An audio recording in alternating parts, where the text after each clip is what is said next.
ആനന്ദ്, ഗതാഗത നിയന്ത്രണമൊക്കെ പറഞ്ഞിട്ടുണ്ട്. ഇന്നലെ ഉച്ച മുതൽ അപ്രകാരം തന്നെയാണ്. രാവിലെ മുതൽ വിശേഷാൽ ഏതൊക്കെ ഇടത്ത് എങ്ങനെയൊക്കെയാണ് പ്രധാനമായും ഗതാഗതം ഇരിക്കുന്നത് എന്ന് അറിയണം. കാരണം 7 മുതൽ 4 വരെ സ്പെസിഫിക് ആയിട്ട് എടുത്ത് പറഞ്ഞിട്ടുണ്ടായിരുന്നു ഈ ഗതാഗത നിയന്ത്രണമൊക്കെ. ഇനി അതിരിക്കട്ടെ, അതിനു മുമ്പ് ആനന്ദ് എവിടെയാണ്? അവിടെ നിന്നുള്ള കാഴ്ചകളും വിശേഷങ്ങളും കൂടി.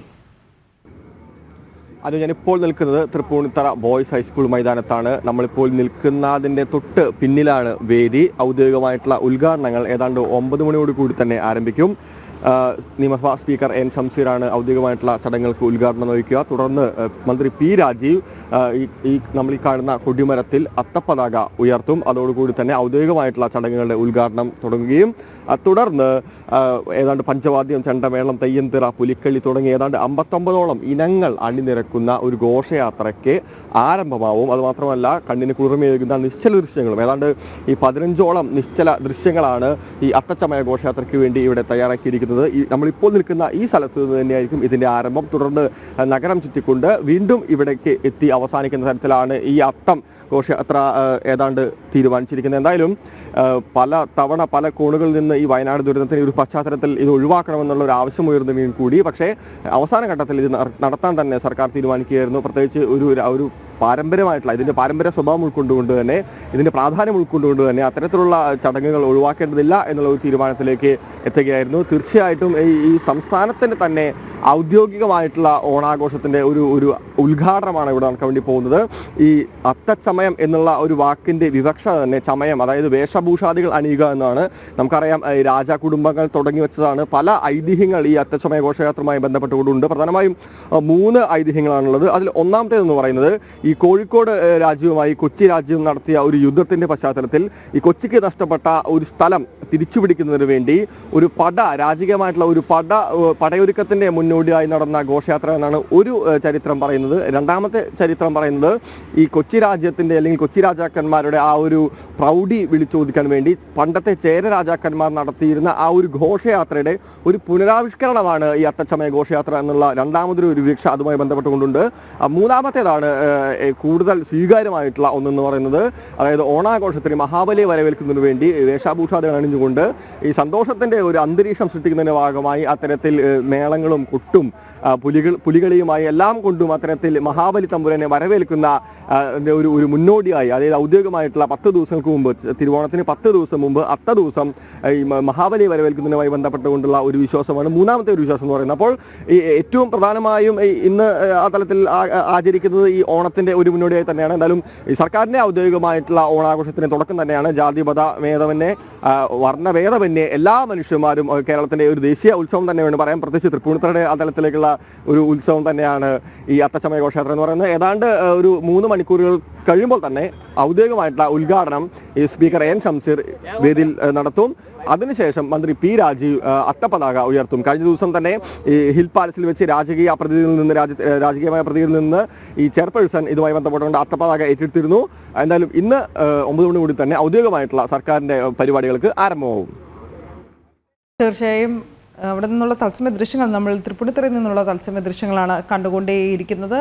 ഇന്നലെ തന്നെ അത്തനഗറിൽ ഉയർത്താനുള്ള അത്തപതാക വാദ്യ മേള അകമ്പടിയോടുകൂടി എത്തിച്ചിരുന്നു. ചെറിയ രീതിയിലുള്ള ആഘോഷ പരിപാടികളൊക്കെ ഈ അത്തം പതാക കൊണ്ടുവന്നപ്പോൾ തന്നെ അതിന് അകമ്പടി സേവിച്ചിരുന്നു. കാരണം ഘോഷയാത്രയ്ക്ക് പതിവ് പോലെ തന്നെ മാറ്റുകൂട്ടിയുള്ള താളമേള, അകമ്പടി, ഗജവീരന്മാരുടെ അകമ്പടി ഒക്കെ ഉണ്ടായിരുന്നു. മാത്രമല്ല തെയ്യം, പുലിക്കളി, ശിങ്കാരി മേളം എന്നിവയൊക്കെ ഘോഷയാത്രയുടെ ഭാഗമായിരുന്നു. നേരത്തെ കിരൺ സൂചിപ്പിച്ചിരുന്നു, ഈ അത്തച്ചമയ ഘോഷയാത്ര ഇത്തവണ വേണമോ വേണ്ടയോ എന്ന കാര്യത്തിൽ ആദ്യം സംശയമുണ്ടായിരുന്നു. കാരണം വയനാട് ഉരുൾപൊട്ടൽ അതൊരു വേദനയായി തന്നെ ഇപ്പോഴും നിലനിൽക്കുന്നൊരു സാഹചര്യമുണ്ട്. പക്ഷേ എങ്കിലും അത്തച്ചമയ ഘോഷയാത്ര അത് ചടങ്ങുകളാണ്. അതുകൊണ്ട് തന്നെ അത് നടത്താനുള്ള തീരുമാനത്തിലേക്ക് പിന്നീട് ജില്ലാ ഭരണകൂടവും അതോടൊപ്പം തന്നെ സംസ്ഥാന സർക്കാരും എത്തിച്ചേരുകയായിരുന്നു. ഇനി അവിടെ നിന്നുള്ള തത്സമയ ദൃശ്യങ്ങൾ നമ്മൾ ആവർത്തിച്ച് കണ്ടുകൊണ്ടിരിക്കുന്നു. ഗതാഗത നിയന്ത്രണം തൃപ്പൂണിത്തുറയിൽ ഏർപ്പെടുത്തിയിട്ടുണ്ട് എന്നത് ശ്രദ്ധിക്കണം. രാവിലെ 7 മുതൽ 4 വരെ എന്നതാണ് പറഞ്ഞതെങ്കിലും ഗതാഗത നിയന്ത്രണമൊക്കെ നേരത്തെ തന്നെ തുടങ്ങിയിട്ടുണ്ട് എന്നാണ് മനസ്സിലാക്കാൻ കഴിയുന്നത്. കോട്ടയം ഭാഗത്തു നിന്ന് വരുന്ന ചരക്ക് വാഹനങ്ങൾ ഉൾപ്പെടെയുള്ളവ Mulanthuruthy, Chottanikkara, Thiruvankulam, seaport, airport road വഴി വേണം എറണാകുളത്തേക്ക് പോകാൻ. വൈക്കം ഭാഗത്ത് നിന്ന് വരുന്ന ചരക്ക് വാഹനങ്ങൾ നടക്കാവ് ജംഗ്ഷനിൽ നിന്ന് തിരിഞ്ഞ് മുളന്തുരുത്തി വഴി തിരുവാങ്കുളം സീപോർട്ട് എയർപോർട്ട് റോഡ് വഴിയാകണം എറണാകുളത്തേക്ക് പോകേണ്ടത്. ഇനി കോട്ടയം വൈക്കം മുളന്തുരുത്തി ഭാഗങ്ങളിൽ നിന്ന് എറണാകുളത്തേക്ക് പോകേണ്ട സർവീസ് ബസ്സുകളും ചെറുവാഹനങ്ങളും ഉണ്ടെങ്കിൽ അത് കണ്ണൻകുളങ്ങര ജംഗ്ഷനിലെത്തി മിനി ബൈപ്പാസ് വഴിയാകണം പോകേണ്ടത്. കോട്ടയം വൈക്കം ഭാഗത്ത് നിന്ന് കാക്കനാട് അമ്പലമേട് തിരുവാങ്കുളം ഭാഗത്തേക്ക് പോകേണ്ടവ നടക്കാവ് ജംഗ്ഷനിലെത്തി മുളന്തുരുത്തി ചോറ്റനിക്കര വഴി പോകണം. എറണാകുളം വൈറ്റില ഭാഗങ്ങളിൽ നിന്ന് വൈക്കം മുളന്തുരുത്തി കോട്ടയം ഭാഗങ്ങളിലേക്ക് പോകേണ്ട ചെറുവാഹനങ്ങളും സർവീസ് ബസ്സുകളും പേട്ട ജംഗ്ഷനിലെത്തി വലത്തോട്ട് തിരിഞ്ഞ് മിനി ബൈപ്പാസ് കണ്ണൻകുളങ്ങര വഴിയാകണം പോകേണ്ടത് എന്ന് കൃത്യമായി നിഷ്കർഷിച്ചിരുന്നു. വൈറ്റില കുണ്ടന്നൂർ ഭാഗങ്ങളിൽ നിന്ന് അമ്പലമേട് ചോറ്റാനിക്കര മൂവാറ്റുപുഴ ഭാഗങ്ങളിലേക്ക് പോകേണ്ട എല്ലാ വാഹനങ്ങളും പേട്ട ജംഗ്ഷനിലെത്തി ഇരുമ്പനം ജംഗ്ഷൻ വഴിയും പോകണം. വെണ്ണല ഏരൂർ ഭാഗങ്ങളിൽ നിന്ന് കോട്ടയം അമ്പലമേട് മൂവാറ്റുപുഴ ഭാഗങ്ങളിലേക്കുള്ള വാഹനങ്ങൾ ഏരൂർ ലേബർ ജംഗ്ഷനിൽ നിന്ന് സീപോർട്ട് എയർപോർട്ട് റോഡ് വഴി ഇരുമ്പനം ജംഗ്ഷനിലെത്തി വേണം പോകാൻ. മൂവാറ്റുപുഴ തിരുവാങ്കുളം അമ്പലമേട് ഭാഗങ്ങളിൽ നിന്ന് എറണാകുളം ആലപ്പുഴ ഭാഗങ്ങളിലേക്കുള്ള ചെറുവാഹനങ്ങളും ഈ പറഞ്ഞതുപോലെ തന്നെ സർവീസ് ബസ്സുകളുമൊക്കെ കരിങ്ങാച്ചിറ ഇരുമ്പനം ജംഗ്ഷനിലെത്തി SN ജംഗ്ഷൻ പേട്ട വഴിയും ഭാരവാഹനങ്ങൾ കാക്കനാട് പാലാരിവട്ടം വഴിയും പോകണം എന്നുള്ള രീതിയിൽ ഗതാഗതം നിയന്ത്രിച്ചിട്ടുണ്ട്. ഇത് പ്രത്യേകം ശ്രദ്ധിക്കണം. ടിപ്പർ ടാങ്കർ കണ്ടെയ്നർ ലോറികൾക്ക് ഇന്ന് തൃപ്പൂണിത്തുറ ടൗണിലേക്ക് പ്രവേശനം ഉണ്ടാകില്ല എന്നതും ശ്രദ്ധിക്കണം. പുതിയകാവ് ഭാഗത്തു നിന്ന് മാർക്കറ്റ് റോഡ് വഴി തൃപ്പൂണിത്തുറ മാർക്കറ്റ് റോഡ് ജംഗ്ഷനിലേക്ക് ഈ വലിയ വാഹനങ്ങൾക്ക് പ്രവേശനം ഉണ്ടാകില്ല എന്ന് നേരത്തെ തന്നെ അധികൃതർ അറിയിച്ചിരുന്നതാണ്. എന്തായാലും ഔദ്യോഗിക ചടങ്ങുകൾ അത് 9:30 ആരംഭിക്കും എന്ന് മനസ്സിലാക്കുന്നു. സ്പീക്കർ എൻ ഷംസീർ ആയിരിക്കും പതാക ഉയർത്തുക. അങ്ങനെ അത്തച്ചമയ ഘോഷയാത്രകൾക്ക് തുടക്കമാകും. എന്തായാലും കിരൺ, ഈ നേരത്തെ പറഞ്ഞ പോലെ തന്നെ അതിജീവന പാതയിലുള്ള വയനാടിനെ കൈ ചേർത്ത് പിടിച്ചാണ് നമ്മൾ ഇത്തവണ ഓണാഘോഷങ്ങളിലേക്ക് കടക്കുന്നത്. വലിയ പൊലിമയോടെ അല്ലാതെയുള്ള ഓണാഘോഷങ്ങളായിരിക്കും നടത്തുക എന്ന് സർക്കാർ നേരത്തെ തന്നെ അറിയിച്ചിരുന്നു. തീർച്ചയായും ഇനി വലിയ കാഴ്ചകൾ, നല്ല നിറക്കാഴ്ചകൾ പക്ഷേ തൃപ്പൂണിത്തുറയിൽ നിന്ന് വരുന്നു. കാരണം ആചാരമാണ്, ഒഴിവാക്കാനാകില്ല എന്നുള്ള നിഗമനത്തിലാണ് ഇതുമായി മുന്നോട്ട് കൊണ്ടുപോകാൻ തീരുമാനമെടുക്കേണ്ടി വന്നതും. പക്ഷേ ഓണം മലയാളിക്ക് ഉണ്ട് എന്നത് വാസ്തവമാണ്. അതിനുള്ള 10 നാൾ, ഇനിയുള്ള 10 നാൾ അത് അത്തമിട്ടും തിരുവോണ ദിനത്തെ കാത്തിരിക്കുകയാണ് മലയാളി. അതിൻ്റെ ആവേശം തൃപ്പൂണിത്തുറയിൽ നിന്ന് തുടങ്ങുന്നു എന്നതും.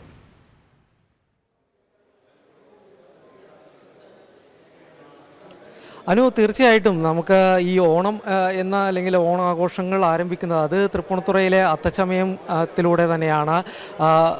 വലിയ രീതിയിൽ തന്നെ, അതായത് നേരത്തെ സൂചിപ്പിച്ചതുപോലെ തന്നെ കേരളത്തിൻ്റേതായിട്ടുള്ള തനത് കലാരൂപങ്ങളെല്ലാം തന്നെ കോർത്തിണക്കിക്കൊണ്ടാണ് ഓരോ തവണയും അത്തച്ചമയ ഘോഷയാത്രകൾ നടത്താറുള്ളത്. അതൊരു ആചാരം പോലെ തന്നെ നിലനിൽക്കുന്നതാണ്. അതിന് ചരിത്രപരമായിട്ടുള്ള കാര്യങ്ങളുണ്ട്. കൊച്ചി രാജാവിൻ്റെ കാലം മുതൽ ആരംഭിച്ചൊരു ചടങ്ങാണ്. ആ ഒരു പാരമ്പര്യം നിലനിർത്തി തന്നെയാണ് ഓരോ വർഷവും അത്തച്ചമയ ഘോഷയാത്രകൾ നടന്നു വരാറുള്ളത്. അതുതന്നെയാണ് ഇന്നലെ അതിൻ്റെ ഔദ്യോഗികമായിട്ടുള്ള ചടങ്ങുകൾ ആരംഭിക്കുമ്പോൾ അത് ഇത്തരത്തിൽ കൊച്ചി രാജ കുടുംബത്തിൻ്റെ പക്കൽ നിന്ന് പതാക ഏറ്റുവാങ്ങുന്നു. അതോടുകൂടി തന്നെയാണ് ഇതിൻ്റെ ഈ ചടങ്ങുകൾ ഏതായാലും ആരംഭിക്കുക. സൂചിപ്പിച്ചതുപോലെ തന്നെ ഏതായാലും ഇന്നലെ വൈകിട്ടോടുകൂടി അത്തപ്പതാക ഏറ്റുവാങ്ങിയിട്ടുണ്ട്. തൃപ്പൂണിത്തുറ നഗരസഭയുടെ നേതൃത്വത്തിൽ തന്നെയാണ് ഓരോ വർഷവും അത്തച്ചമയ ഘോഷയാത്രകൾ നടത്തി വരാറ്. അതുകൊണ്ട് തന്നെ നഗരസഭാ അധികൃതർ ഇന്നലെ ഇത്തരത്തിൽ പതാക ഏറ്റുവാങ്ങിയിട്ടുണ്ട്. ഏതായാലും ഇനിയിപ്പോൾ ഉള്ളത് ഈ അത്തച്ചമയ ഘോഷയാത്രയുടെ തയ്യാറെടുപ്പുകൾ തന്നെയാണ്. അത് പുരോഗമിച്ചു കൊണ്ടിരിക്കുകയാണ്. നേരത്തെ സൂചിപ്പിച്ചതുപോലെ തന്നെ അത്തച്ചമയ ഘോഷയാത്ര എന്നുള്ളത് കേരളത്തിൻ്റെ ഒരു സാംസ്കാരിക പ്രദർശനം കൂടിയാണ്. കേരളത്തിൻ്റെതായിട്ടുള്ള എല്ലാ കലാരൂപങ്ങളും കോർത്തിണക്കിക്കൊണ്ടുള്ള ഒരു ചമയ ഘോഷയാത്ര തന്നെയാണ് അത്തച്ചമയത്തിൽ നടക്കുന്നത്. ഇപ്പോൾ നേരത്തെ നമ്മൾ തെയ്യം, വടക്കൻ കേരളത്തിൽ ഏറ്റവും കൂടുതൽ പ്രചാരത്തിലുള്ള ഒരു കലാരൂപമാണ് തെയ്യം. അതേപോലെ തന്നെ തെക്കൻ കേരളത്തിലേക്ക് നോക്കിക്കഴിഞ്ഞാൽ അതേ രീതിയിൽ കാവുകളിൽ പ്രാധാന്യത്തോടു കൂടിയുള്ളതാണ് പടയണി. ഈ ഒരു പടയണി സംഘം ഇപ്പോൾ നമ്മോടൊപ്പം ഉണ്ട്. ചെങ്ങന്നൂർ ഭാഗത്തു നിന്ന് എത്തിയിട്ടുള്ള സംഘമാണ് നമ്മോടൊപ്പം ഉള്ളത്. ഏതായാലും അവർ വളരെ സന്തോഷത്തോടുകൂടി മറ്റൊരു കാര്യം കൂടി പങ്കുവച്ചിട്ടുണ്ട്. അവർ ജനൻ ടിവിയുടെ വലിയ പ്രേക്ഷകർ കൂടിയാണ്. ആ സംഘത്തോടുകൂടി അവരുടെ ഏതായാലും വിവരങ്ങൾ അന്വേഷിക്കാം. ചേട്ടാ, എങ്ങനെയാണ് ഒരു പടയണിയുടെ ഒരു ചരിത്രം അല്ലെങ്കിൽ അതിൻ്റെ ഒരു ഐതിഹ്യം പറയാമോ? ഐതിഹ്യം പറയുകയാണെന്നുണ്ടെങ്കിൽ ഭദ്രകാളിയുടെ കോപം ശമിക്കാൻ വേണ്ടിയിട്ട് ഒത്തിരി കാര്യങ്ങളെന്ന് ശിവൻ നിലത്ത് കിടന്നു കൊടുത്തു മേളി ചവിട്ടുവാണെങ്കിൽ സന്തോഷിക്കട്ടെ എന്ന് വിചാരിച്ച് അന്നേരവും നടന്നില്ല. അവസാനം ഇതിൻ്റെ പുറകിൽ വേണ്ട നാരദനാണിത് മുരുകനോട് പറഞ്ഞു, മുരുക ഇന്ന പോലാണ് കോപം ശമിക്കണമെന്നുണ്ടെങ്കിൽ വികൃത രൂപങ്ങൾ എന്തെങ്കിലും കാട്ടാമെന്നുണ്ടെങ്കിൽ ചിലപ്പോൾ സന്തോഷിക്കുന്നുള്ളൂ. അങ്ങനെയാണ് പടയണി എന്ന് പറയുന്ന സ്ഥലത്തിൽ അന്ന് പാളയിൽ അത് വികൃത രൂപം എഴുതി കാണിച്ചു കൊടുത്ത് അത് കണ്ട് അട്ടഹസിച്ച് ചിരിച്ചപ്പോഴാണ് ഭദ്രകാളിയുടെ കോപം അടങ്ങിയതാണ് ചരിത്രങ്ങളിൽ ഒത്തിരി എഴുതി നമ്മൾ വായിച്ചിട്ടുള്ളതും കണ്ടിട്ടുള്ളതും. ഇന്നിപ്പോൾ അത്തച്ചമയ ഘോഷയാത്രയുടെ ഭാഗമാണ് പടയണി. എങ്ങനെയാണ് കഴിഞ്ഞ മുൻവർഷങ്ങളിലൊക്കെ ഇതേപോലെ അത്തച്ചമയത്തിൽ വരുമ്പോൾ നമ്മൾ ഇത് മാത്രമായിരിക്കത്തില്ല, ചിലപ്പോൾ അന്തരീക്ഷം ഉണ്ടായിരിക്കും, വേറെ കോലങ്ങളും ഉണ്ടാകും. പക്ഷേ ഇപ്രാവശ്യം നമ്മൾ ഒരു ഭൈരവി, 2 സുന്ദരേഷി, 2 പക്ഷി, അങ്ങനെയാണ് ഇപ്രാവശ്യം ചെയ്തേക്കുന്നത്. ഓരോ പ്രാവശ്യം വരുമ്പോഴും വെറൈറ്റി സാധനങ്ങളാണ് നമ്മൾ ചെയ്തുകൊണ്ട് വരുന്നത്. ഈ ചെങ്ങന്നൂരിൽ നിന്ന് വന്നൊരു സംഘം തന്നെയാണ്, അതുകൊണ്ട് ആറന്മുള വള്ളംകളിയും ആ കാര്യം ഒഴിവാക്കാൻ പറ്റില്ല, ഒരിക്കലും നടക്കത്തില്ല. ആറന്മുള വള്ളംകളിയും പടയണി പാട്ടുകളുമാണ് നമ്മുടെ ഏറ്റവും കൂടുതലുള്ളത്. ഒരു പടയണിപ്പാട്ട് നമ്മളെ പ്രേക്ഷകർക്ക് വേണ്ടി ഒന്ന് പാടാം. ഒരു ശ്ലോകം ഒന്നില്ലേ, അത് കഴിഞ്ഞിട്ട് പാടാം. ശ്ലോകം കിട്ടും. ശ്രീമൽ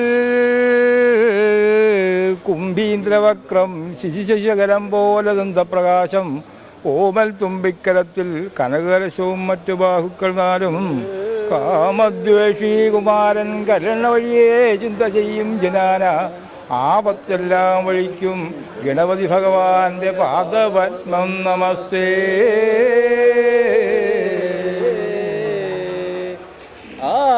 ആയിരക്കോ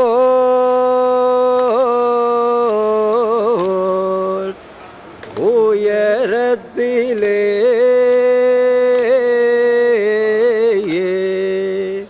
മണിപന്തൽ ചമച്ചുകൊണ്ടേ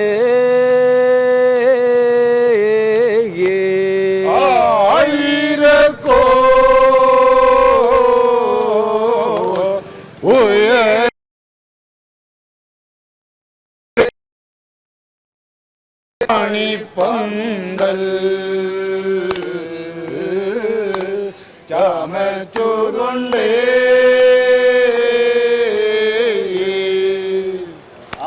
ആയിരക്കോ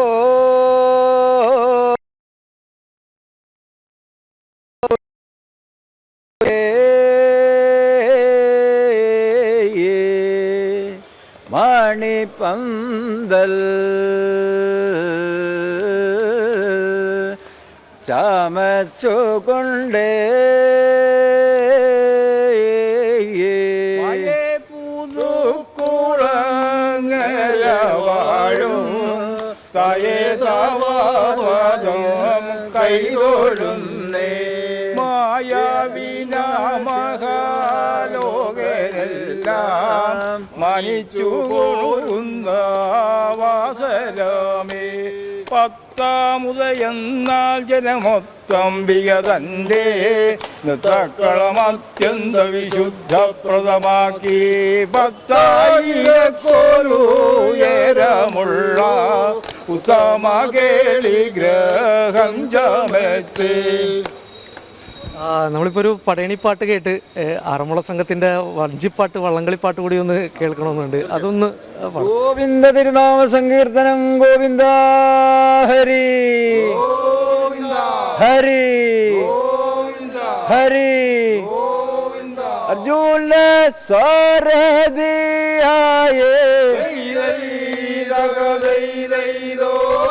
അർജുന സാരഥിയായി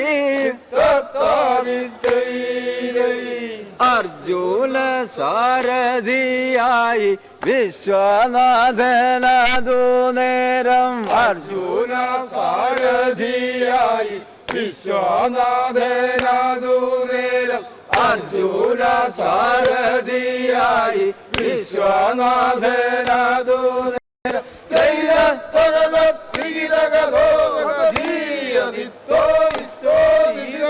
അർജുനനും തേരിലേറി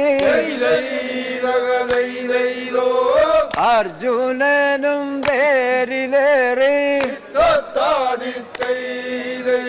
അർജുനനും തേരിലേറി ചൂവേകാലൈ അർജുനനും തേരിലേറി തിരിച്ചു വേഗാതൈ അർജുനനും തേരിലേറി തിരിച്ചു വേകാലൈ തകതം തിരിതകതോ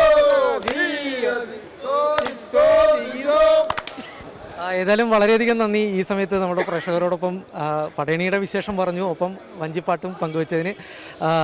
കിരൺ പോകല്ലേ, ആ സംഘങ്ങളെ ഒന്ന് ഞങ്ങൾക്ക് പരിചയപ്പെടുത്തി തരൂ. ആരൊക്കെയാണ്, എവിടെ നിന്നൊക്കെയാണ് എന്നത് കൂടി. പടയണിയുടെ വിശേഷം